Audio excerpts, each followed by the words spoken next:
into Behind the Basket, episode number 4 here. Thank you guys all so much for taking the time out of your day to come and listen to me for just a short while. I appreciate every single one of you. First of all, I want to start this off by apologizing because I missed a full week of doing this podcast, and this has been going great so far. I've gotten so much great support on it, and obviously that is a huge thank you to all of you guys. So I missed a week. I got really busy with a bunch of other real life stuff, and then I just wanted to get a couple rebuilds out there. I do rebuilds full time. I'm sure most of you know that. I've been listening to me on YouTube during this podcast. But on that note, I regret to inform some of you that this will be the final episode here on YouTube. After this episode here, we are strictly going to be focusing on just moving this more towards a strictly podcast. If you do not want to continue to listen, that is perfectly okay. You're totally entitled to do that. If you are very interested, though, in continuing and listening to this podcast, I do get a decent amount of listeners that still do listen to me on Spotify, Apple Music, whatever other streaming platform it may be. So if you're very interested in continually listening to this podcast, make sure to go follow me on Twitter. It's at Massa_YT. I will obviously tweet out the link to every single time I do go ahead and post a new one of these. But I'm trying to do one every week. I only missed 1 week.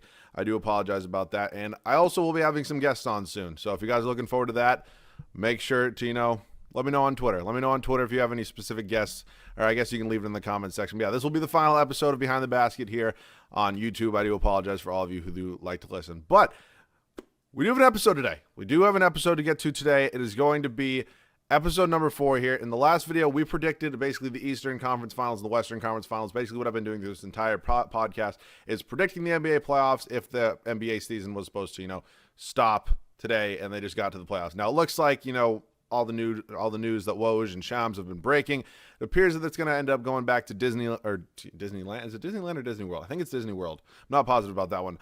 I just read Disney, and there's 2 of them, obviously. So with that news, I believe it's going to be a 22-team kind of, it's not like a tournament, but, kind of like playoff or play-in more so. And before the playoffs happen, which I will give my thoughts on later in this video. That's not the point right now. But, yeah, I kind of predicted, just the normal playoff bracket. So we're going to be wrapping that up today. We are in the NBA Finals. Briefly, I will go over what I predicted in the last video, though.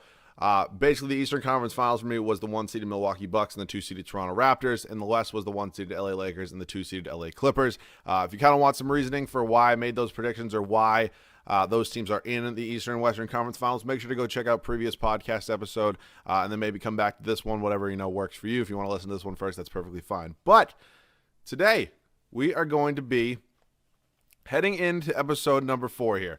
Super, super excited to wrap up, not wrap up, but I guess, finish out with these, predictions before we can kind of get into some more podcast-focused stuff and not, so much predicting. So we're doing the NBA Finals today. We're doing the NBA Finals today. This probably will be a little bit of a shorter episode. I'm trying to keep it under a half an hour. I don't know if that will be the case, but that is the ultimate goal. So it's the 1-seeded LA Lakers and the 1-seeded Milwaukee Bucks, as I mentioned. Also, if you see me, staring at my computer screen, it's because, I'm looking at a lot of, 1, I'm reading what I wrote down for this. 2, I'm looking at statistics. This is a podcast after all.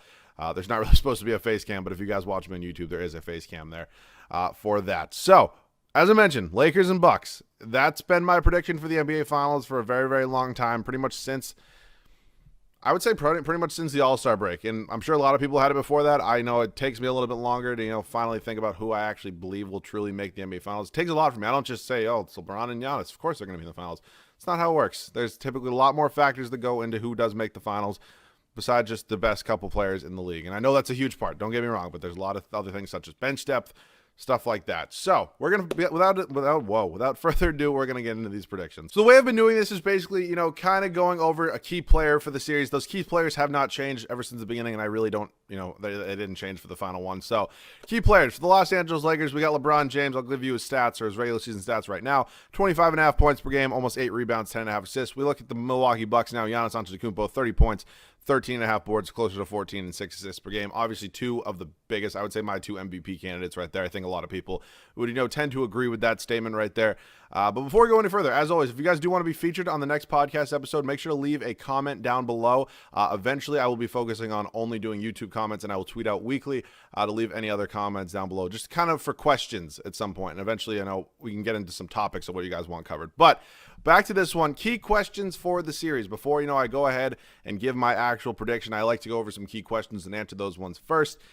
Does LeBron pass MJ if he wins this series? I think that's a huge question. I think that's a very, very, very, very big question on everybody's mind. I have a lot of stats for this one. I'm full on landofbasketball.com right now. But just giving you some brief stats right here. This would obviously, give LeBron 4 rings. It would put him at 3-7 in the finals.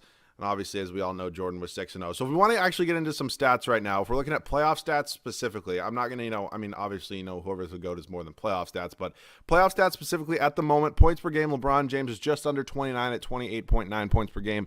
MJ finished his career with 33.4 points per game, which is just absolutely crazy in the playoffs. Absolutely nuts. LeBron is just under 9 rebounds a game at 8.9. MJ's at 6.4. Assists, LeBron 7.1, MJ 5.7. Steals, LeBron 1.8, MJ 2.1. And then blocks, LeBron 1.0 and MJ 0.9. Total points, LeBron is ahead of Michael Jordan by almost 1,000 points. Total rebounds, LeBron's ahead by 1,000. Total assists, LeBron's ahead by over 500. Actually, it's over 600. Total steals, he's ahead by, I'd say, pretty much close to 50. Blocks, LeBron's ahead. Total games, LeBron's ahead. There's a lot of reasons for saying LeBron's the GOAT in the playoffs. I think when we get more into the regular season, that's when it kind of, breaks down a little bit differently. But for me, I measure greatness. I think the biggest thing for me is there's a very, very big difference between greatest basketball player of all time and the best basketball player of all time. And I know a lot of people do actually understand that statement. Just for those of you who don't, the best basketball player, in my opinion, is the literal figure, like physical best basketball player of all time. Like, that is my definition of best.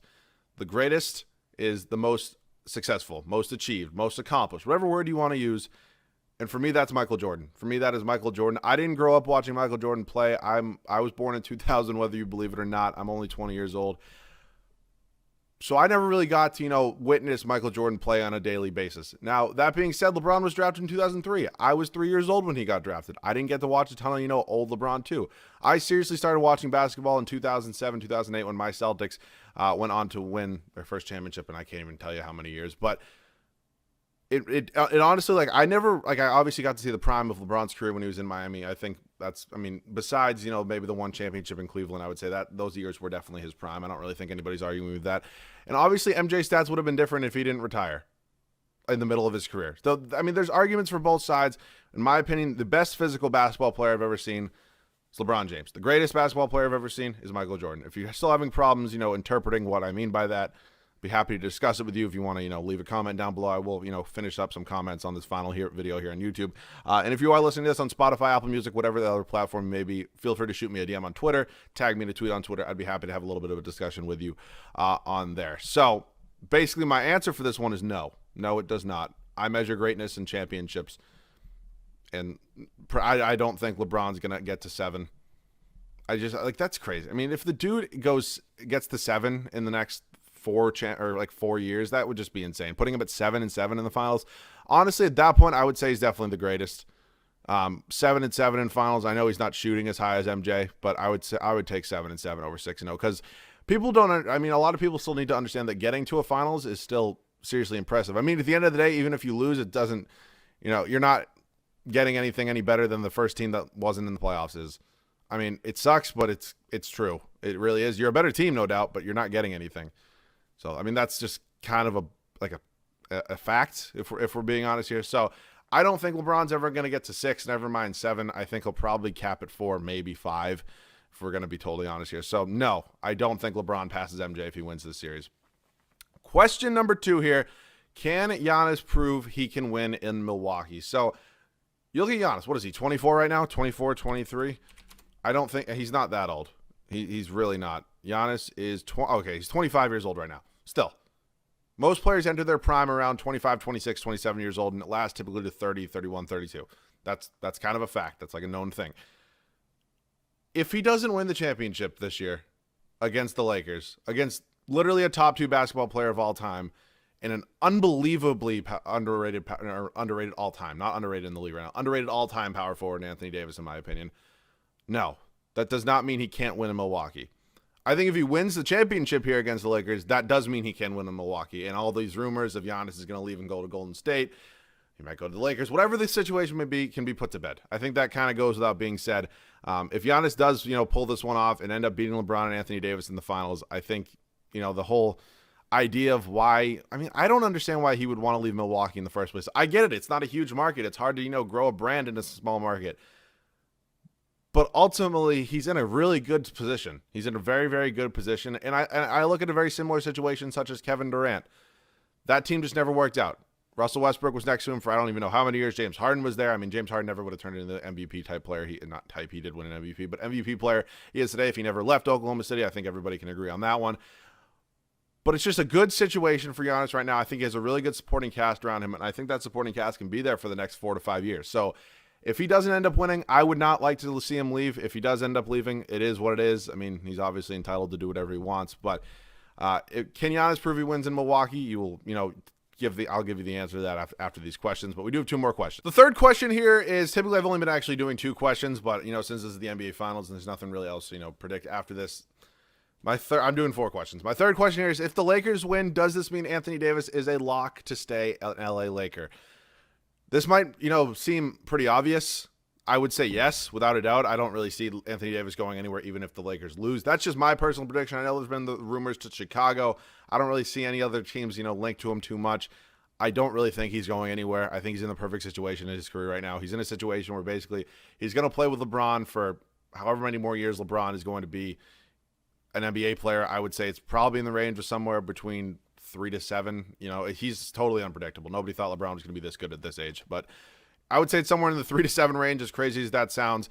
But that's my prediction. After LeBron ends up leaving, it's going to be AD's team totally. He'll probably, look to recruit another star. So no, I don't think Anthony Davis is leaving, even if they don't win a finals. I mean, you look at a guy like Kawhi Leonard last year, who was a Toronto Raptor, got traded there obviously before the season, ended up winning a finals and ended up departing for the LA Clippers. Now, I don't necessarily compare the 2 situations, very much at all. Neither of them were very happy in their situation or their old situation, which is the one kind of comparable thing. They're both superstars. I guess that's also another comparable thing. But the things that are extremely, extremely different is the teams they got traded to. Toronto has definitely, emerged as a bigger market, but at the end of the day, there's not a ton of players that, want to end up playing for Toronto. And that's a very bad thing to say, and it sucks for Raptors fans out there, but it's a wholehearted fact.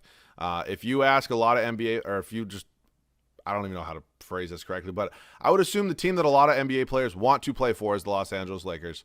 And I think Anthony Davis is perfectly happy there. I don't think Kawhi was unhappy in Toronto at all. I just think he would have preferred to play somewhere else. And so my thing comes down to, I don't think Anthony Davis prefers to play anywhere else is what I would say. I don't think there's any real chemistry issues there, any beef, anything like that. So no, I don't think Anthony Davis ends up, departing for a different team. I really don't think he would go to Chicago anyways. I don't think the Knicks would get involved. I don't really see any other team that could possibly realistically get involved in any way, shape, or form if he were to leave the LA Lakers. So that's my answer to that. Final one here of the predictions, which is unfortunate, but it's got to be answered. Will the Bucks look to trade Giannis, or will they look for another star to pair with him?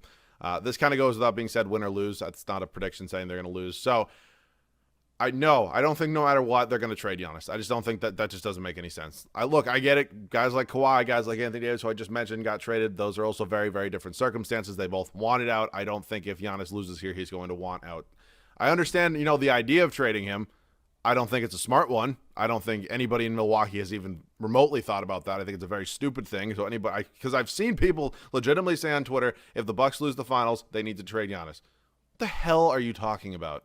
What the hell are you talking about? Might be one of the stupidest things I've actually ever heard in my life. So no, I don't think the Bucks will look to trade Giannis. Now, let me be perfectly clear on this fact. If he ends up, saying I'm going to leave, I'm not happy, if a bunch of things change, then I think that would be the smart time to look to trade him. He's without a doubt a top 2 player in this league. If he ends up, going to leave, if it's going to be like a Kawhi or Anthony Davis situation, you got to look to move him. It's the only smart, realistic thing to do, because if you let him walk in free agency, you're absolutely screwed, and you're stuck with Chris Middleton, Eric Bledsoe, Brook Lopez, all the above's contracts, and that's maybe getting you a 5 or 6 seed. Now, that's just not where anybody wants to be. NBA, the middle of the pack of the NBA is the worst place to be. You either want to be at the very top or you want to be at the very bottom. Right in the middle there, it sucks, because you're not getting a good pick, you're not rebuilding, and you're just stuck in the middle. There's nothing you can do. So that's my thoughts on that. Or will they look for another star to pair for him as another, possible option to make him happy? I think Chris Middleton is like one of the best Robins in the NBA.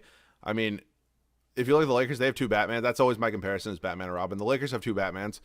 LeBron and Anthony Davis are both very, very number one options. Obviously somebody is the number two option there. And I think statistically Anthony Davis actually is having a better season than LeBron in LA, but I would still give that to LeBron any day of the week if you're going to make me pick somebody to be the Batman there. If we're talking about Chris Middleton, I think he's perfect because of the way he plays. I think he can play off ball. He's obviously an unbelievable shooter, an unbelievable defensive player, one of the more underrated players in the league, in my opinion. But I think if the time comes and Giannis is like, hey, if you don't get me another star here, I'm leaving.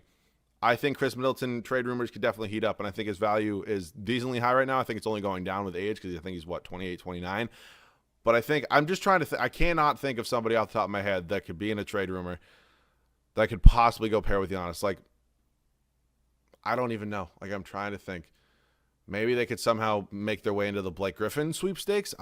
Blake Griffin's days of being like a star are over. They really are. So I don't know. If you guys can think of anybody, make sure to let me know down below in the comment section or on Twitter if you want to shoot me a DM. But no, I don't think they're going to look to trade Giannis. So back to the prediction here. This one I actually did think about. It was probably 15 some odd minutes that I actually had to sit down and think of this one. My instinct off the top of my head was like Lakers. There's no way LeBron and Anthony Davis are losing to Giannis and Chris Middleton. It's just not going to happen. I thought about this one for a while, and then I thought about the idea of, who realistically, you have an unbelievable defensive player of the year candidate in Anthony Davis who can probably cover Giannis. I don't think he's going to stop him, though. So my prediction, I just sounded like the Bucks were going to win it, but I'm still going to give it to the Lakers. Lakers in 6. I think they're going to win it, I don't really think it's going to be that good of a series. I just really don't. It's such a weird thing to say. It's just my gut feeling that, I think the games are going to be competitive, but I don't think it's going to be anything like that, time when LeBron played the Warriors and won a championship. That series was good. It wasn't great, but it was good, and it was entertaining. I think it'll be a very entertaining series. I just don't think a lot of the games are going to be as close as a lot of people think. I don't know. That's my prediction. That's my gut feel. You can call that a bad take. It very well could be. This could be one of the best NBA finals of all time, and I could have no idea what I'm talking about. That's how predictions, tend to work. But wrapping up those predictions, I have LeBron James winning the finals MVP. He's won a finals MVP every single time he has won a championship. So those are my final predictions for the 2020 NBA playoffs. Obviously, I'm hopefully looking forward to watching some actual basketball soon, but now we're going to get into some questions. So funny enough, I don't know if people skip to the questions at some points, but I've had a couple DMs and a couple comments on my videos recently asking me how to get featured, and it's pretty simple. You just leave a comment or shoot me a DM on Twitter. It's kind of ironic, you're asking how to get featured on a video in the way you're getting featured on a video. I don't know. I just think that's funny. But we do have 3 questions today. 2 of them are pertaining to basketball. One of them is pertaining to my personal, not personal life, but you know what I mean? It's not really about basketball. Well, I guess it kind of is. You'll see it in a second. It's the 3rd question. But these 2 questions, I'm going to start off the first ones with basketball. And the first one comes from Jacob here on Twitter. What are your thoughts on the NBA returning in late July at Disney? Now, I mentioned this a little bit earlier in the podcast, but my thoughts are great. I love it. I love it. I love it. I love it. Now, from the health and the safety standpoint, I think that's obviously the number one important thing, and I think that cannot be, undervalued, underappreciated. It needs to be the main focus. Player safety needs to be number one, because this is a absolutely crazy fucking world we're living in right now, and it's so unfortunate that all these things are happening. And I'm not just talking about COVID-19. I'm talking about everything else, but I'm not going to get into that too much. I don't really think it's, I guess my one little thing I will say is, growing up and being a very, very privileged white male, I have never had to experience any racial incidents or any racial prejudice at all. And I think that the biggest thing is to just, when you wake up in the morning, look at yourself in the mirror, and do you like the person who you are? Do you agree with what you think? Do you agree with the values that you hold yourself to? That's just my thing. Obviously, no matter what anybody does, says, nobody's going to, or some people are never going to change the way they look at things. It sucks. It's the world we live in right now. But it's a tough. I hope if you guys are, joining in protests, I hope you be safe. I wholeheartedly, I wholeheartedly understand the protest, and I wholeheartedly, understand that there's a very, very valid reason, and nobody's saying there isn't a valid reason. What happened and what's been happening in this country is absolutely despicable. It's one of the grossest injustices I've ever seen, and there's really nothing that anybody's going to be able to do about it. No words can describe it, but that's kind of my 2 thoughts on that. So just be safe out there. Remember, what you say at any point in your life does have consequences, and everything will come back to haunt you. So be careful of what you say on social media. Be careful what you say anywhere in life, because you never know who you're affecting with some things. So I appreciate every individual one of you, white, black, Hispanic, Asian, whatever you may be. It doesn't matter to me. I treat everybody the same. I always have. I always will. That's 100% my way to kind of, look at these things. And I think if you treat somebody different based on the color of their skin or who they identify as, you're a wholehearted piece of shit. So that's my thoughts. That's my 2 cents. I'm not going to pretend to know what anybody's going through, because I've never had to go through it. I'm supporting 1,000% that movement. So that's my 2 thoughts on that. Back to the regularly scheduled program. I'm sorry. I just felt it had to be said. I hadn't said anything about it. So if I know a lot of people not as many people watch these podcasts on YouTube, but yeah, I guess I'll mention it in my next rebuild as well, that if you want to hear my statement on that, I'll put in a time slot and you can go click on that. But returning to Disney, I think it's great. I think it's very, very good. I think it's the perfect spot to have it. Okay, also, I want to give a huge shout out to Keith Smith on Twitter. This dude, I've been following Keith Smith on Twitter, who you should all go follow, by the way. He's one of the most underrated NBA insiders on Twitter. The dude, I'm not saying he breaks a ton of news or does a lot of that, but he has some good-ass ideas. He was the first one I heard. I'm sure other people were talking about it, but he was the first one I legitimately heard saying, bring the NBA to Disney. And the dude got literally zero credit for it. I've been following him on Twitter for, I'd say, 2.5 to 3 years now, and he seems like one of the most genuine and honest people I've actually ever, read on Twitter. He's not Woj or Shams or anybody like that, but he's legitimately such a good follow on Twitter. He's just very, very insightful, and he's very, very smart. And I would definitely go toss him a follow on Twitter right now. Keith, I think it's like Keith Smith NBA, something like that. But returning to Disney, I keep, dancing around this question. I'm not dancing around. I'm just, going off topic. But I love the idea. I think it's a great idea. Obviously, it's going to be different without fans. No fans going to be at the game. I think if they can understand that the players are going to want to be with their families, that's the biggest part. And I think, obviously, Disney's a great place. I don't know if they're going to get to be able to go on, like, rides and stuff like that. I know Disney World and Disneyland have been closed, but I don't know if they're going to let the kids go on rides or anything. But whatever it may be, Disney's obviously, a pretty fun place to be if you're a kid. And then, obviously, having the rest of their family there is very, very important. So that's my thoughts. If they can get it done and get it in a safe way, go ahead. Please do it. It seems like such a good idea. You're going to, it's just going to bring us back to that little bit of normalcy that everybody in this world needs right now. So moving on to question number 2. This one isn't specific to basketball, I guess it kind of is, but it comes from Jared3489. I didn't write Twitter, YouTube. I'm assuming it's Twitter with all those numbers and his username. I always forget to, write.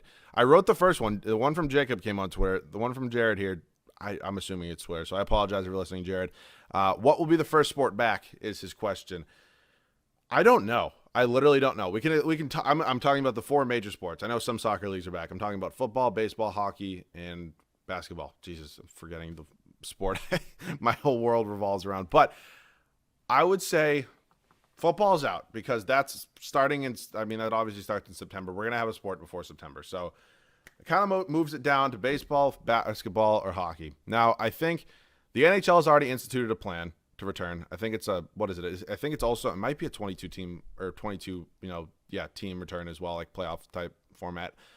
I don't know a ton about the NHL. I love the Bruins, but I don't follow the NHL a ton.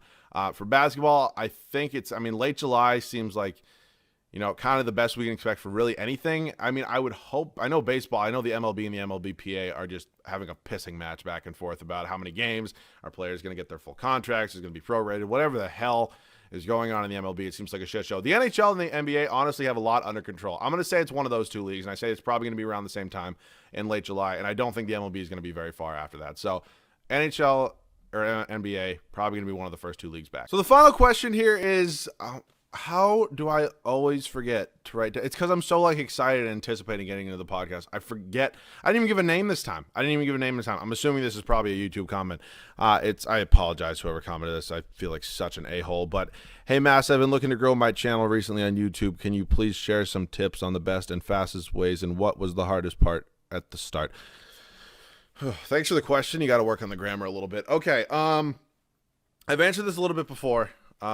If you guys somehow found me in a podcast, without following me on YouTube first, yeah, do YouTube full time. But starting on YouTube was definitely one of the harder things to do. It's not an easy thing for anybody to do. I think the hardest part was finding what sort of genre or niche I wanted to go into. And you have to have a very specific audience in mind when you start YouTube.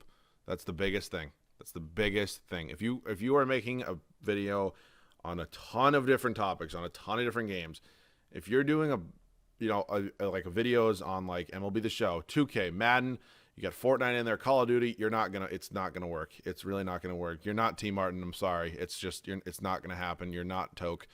It's those days of people being successful, all that are over. I don't really know anybody who's grown recently a ton that plays all those games. But you have to find a specific, well, I can't speak, specific, game, genre, whatever it may be, and you have to go with that. And then you have to find your audience, and you have to, listen to what they say. Listen to constructive criticism. That was the worst thing for me. I hated listening to having people tell me what to do, especially people who had never done it before. But trust me, they're the viewers. They know, like, what a viewer, wants to see. So that's kind of the biggest thing. It sucks. The first 1,000 subs, I've said this before, I'll say it 1,000 times. The first 1,000 subs are the hardest 1,000 you're ever going to get. It kind of takes off after that a little bit. It is what it is. You got to just keep grinding day in and day out. And it took me so long to, finally get like somewhere where I could actually have an audience. And I appreciate the audience I have every single day. I'm so grateful for it because honestly, it's such a great platform I have. And I feel like I can kind of say anything to you guys. And I appreciate you guys so much. But yeah. You got to stick to a genre. You got to find your audience, and you got to be consistent. Consistency is also a huge thing. If you're not consistent, if you're posting like one video a week, you're probably not going to grow. I'm sorry. It sucks. You got to be consistent. You got to spend money to make money. I spent like $1,400 originally to, buy of my own money to buy all the equipment. I mean, I obviously have gotten updated equipment since we've started, but you got to spend money, and it sucks because sometimes it doesn't work out, but these are things you have to get. They're things you have to get in order to make quality content videos for YouTube. So if you have shit videos, they're not quality, they're not good content, you're not going to grow. I'm sorry. That's the best I can say it. It's the cold hard truth, but that's the way it is. And I love when people try to start branching into the My League community. The newest member of the My League community, I would say, is TKE. He's been he's already done a rebuild battle with me, Crispy Flakes, Legendary EA. I don't know if he's done one with Goonigan yet, but yeah. He's broken in, and he's done really, really well for himself so far. I don't know if he's at 1,000 subs yet. I think he probably is at this point. But, yeah, if you want to start, just start. Just don't plan anything out. Just do it. Just buy everything. Do it. It's the best way. That's what I did, and it's kind of worked out for me a little bit. I mean, it hasn't worked out to the extent of some people, but it's worked out for me more than I ever could imagine. 28,000 people found me interesting enough to hit subscribe. Like 28,000 different people at one point or another watched a video or more of mine and felt I was interesting enough to, hit subscribe. And that's crazy to me. That still blows my mind every single day. So that's the biggest thing, I would definitely say. So it's kind of bittersweet here. This is going to be the final podcast episode on YouTube. I mean, I want to stick to rebuilds on YouTube. Maybe at some point I can make a different channel for the podcast. I think I need to get a little more of a following with it. But I mean, even with that, I still average probably like 600 video views on this, which is not bad when I'm branching into something I've never really done before. So as always, if you guys are new and watching me on YouTube, make sure to subscribe. If you guys did enjoy this video, could leave a like. I would appreciate it. If you do want to be featured on the next podcast episode and you have any questions, comment them down below. I can still take comments for this final one. After that, you can also shoot me anything on Twitter at Massa_YT. Should be in the video link in the description. I'm assuming most of you are probably watching me on YouTube. So once again, thank you guys all so much for watching. I apologize again. I missed it. Anything. If you guys have any problems with any of my comments throughout this video, I'm willing to talk. Shoot me a DM on Twitter. Literally comment down below. I'd be happy to talk about anything. So once again, thank you guys so much. I love you guys. I cannot be here without each and every individual one of you. It means a ton to me. And I'll should have a rebuild out tomorrow. See you guys there.